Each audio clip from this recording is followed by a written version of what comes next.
My parents discovered that I had a very serious eye problem when I was about 10 months old. And of course, they were devastated to begin with. When I have been chosen in leadership position in certain projects, people have kind of said softly, why are you choosing him? He can't see, he will not be able to do it.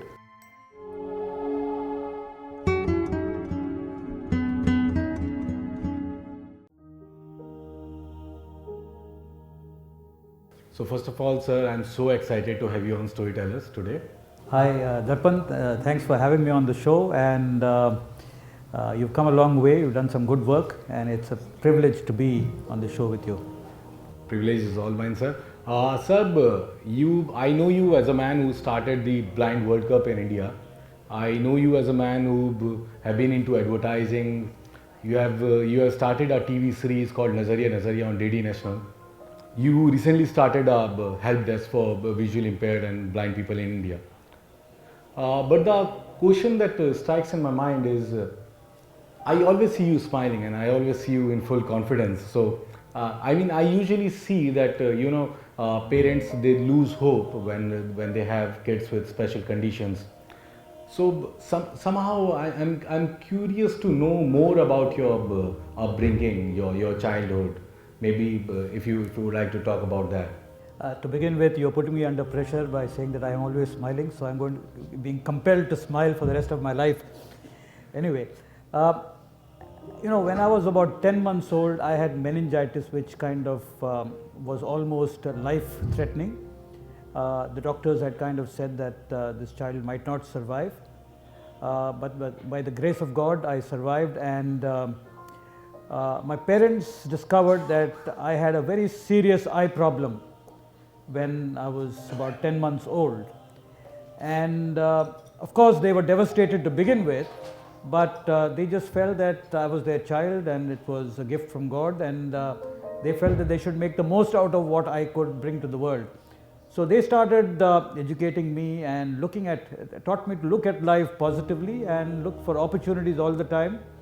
And they were, in fact, hats off to them that they saw talent in me rather than the blindness in me. And I think all the inputs that they put in terms of getting me interested in academics, getting me interested in sport, getting me interested in music, and so on and so forth. So as I grew up, I got the inputs from them, the encouragement from them, and also they created the opportunity, both while in school and college, to actually take part in events and activities and do well, so that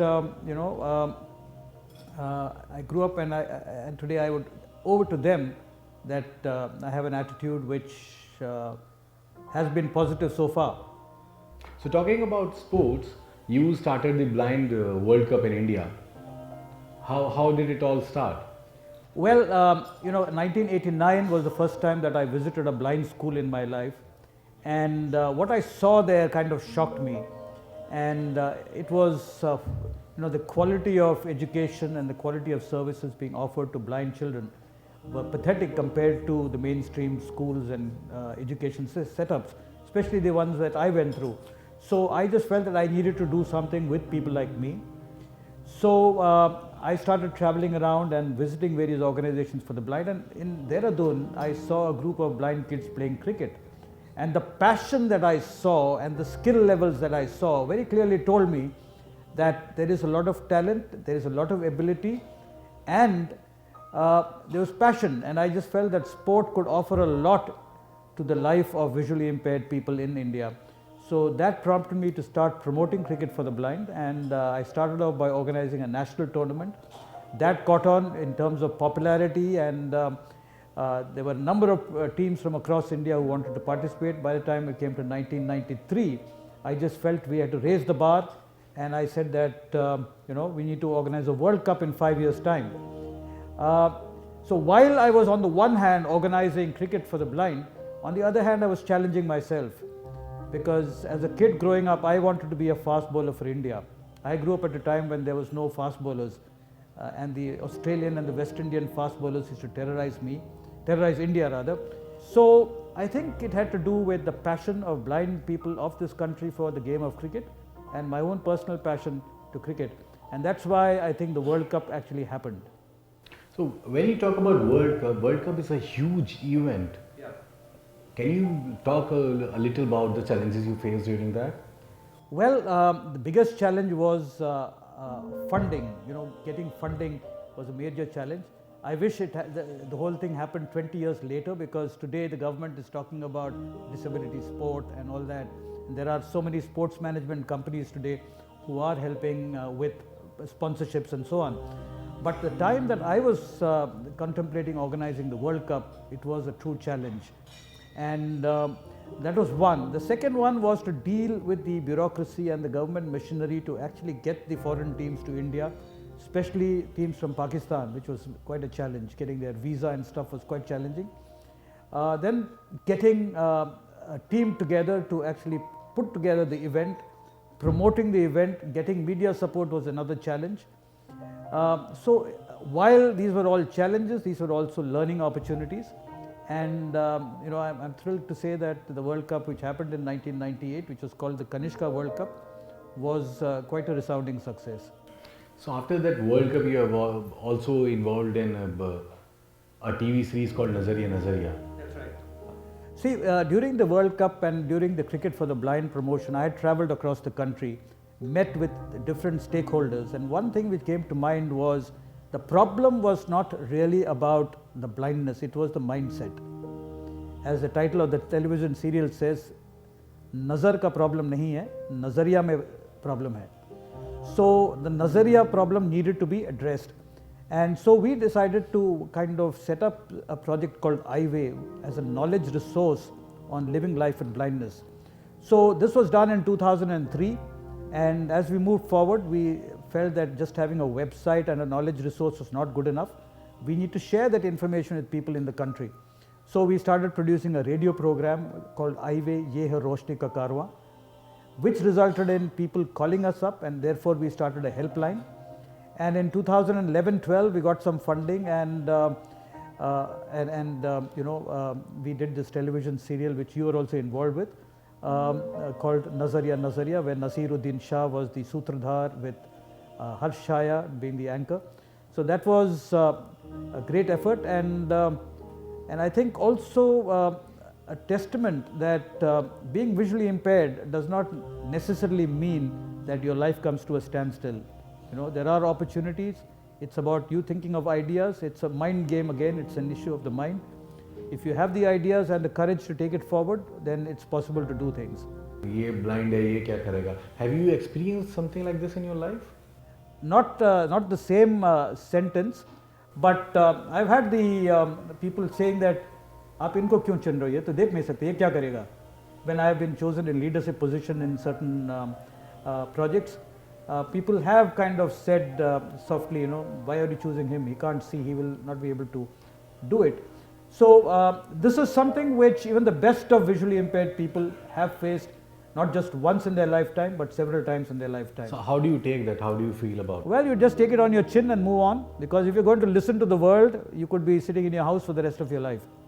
You have taken all this on your chin. You have been always so confident. You have always been full of power, full of energy. How do you keep up? You know, you keep constantly looking at reinventing yourself. Like Sunil Gavaskar, when he finished his cricketing career, he got into commentary.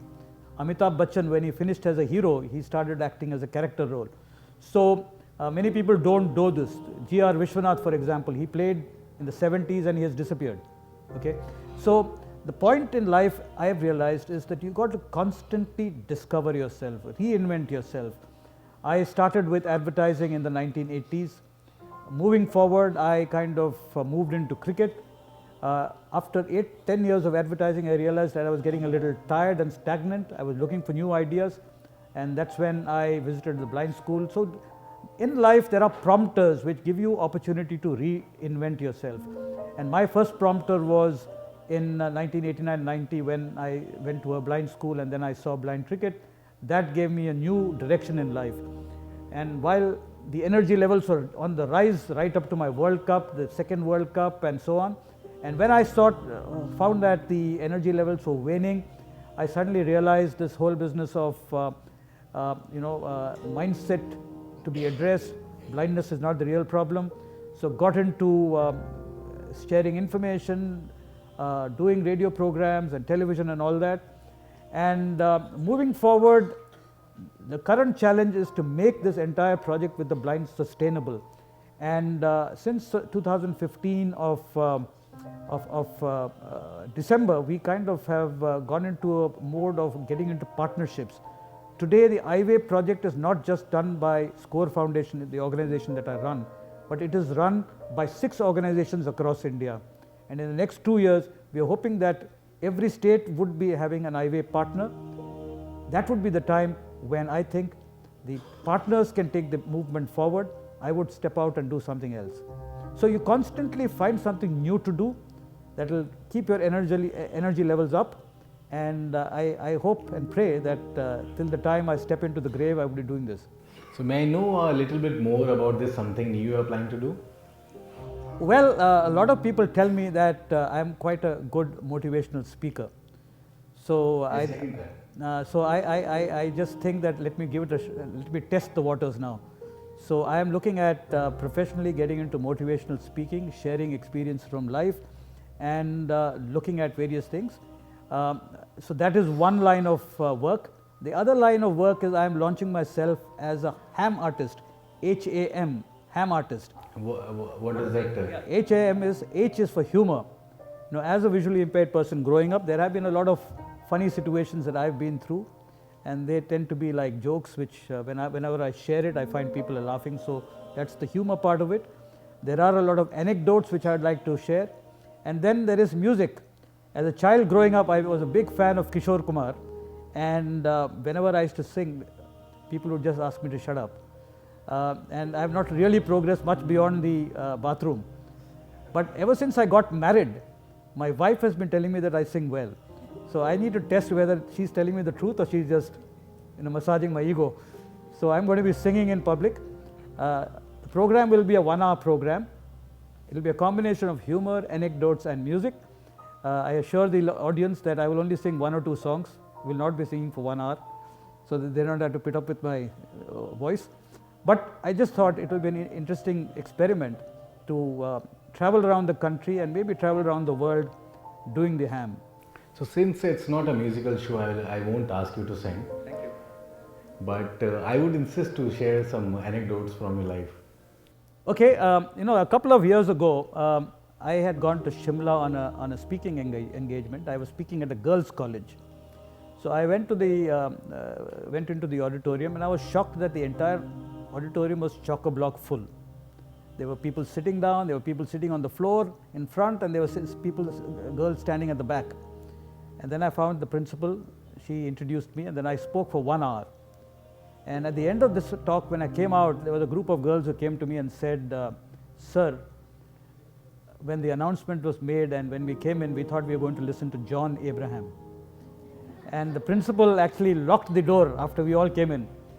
So we were compelled to sit in and listen to you, but we enjoyed it. So that was good.